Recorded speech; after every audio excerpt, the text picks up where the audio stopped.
మహాకుంభమేళకు త్రివేణి సంగమం స్నానం చేయడానికి రావడం జరిగింది. ఈరోజు 13th ఫిబ్రవరి.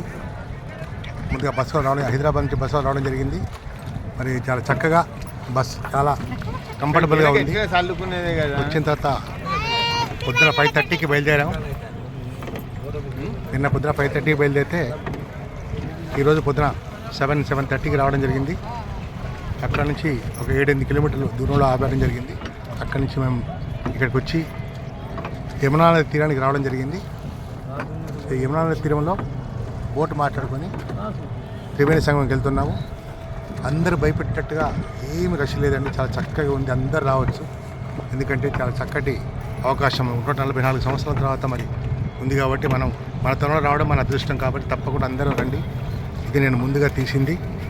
మళ్ళీ నేను ఇంకోటి వీడియో తీసి పెడతాను. స్నానానంతరం అక్కడ జరిగిన విషయాలు, అన్ని విషయాలు చెప్తాను. Thank you.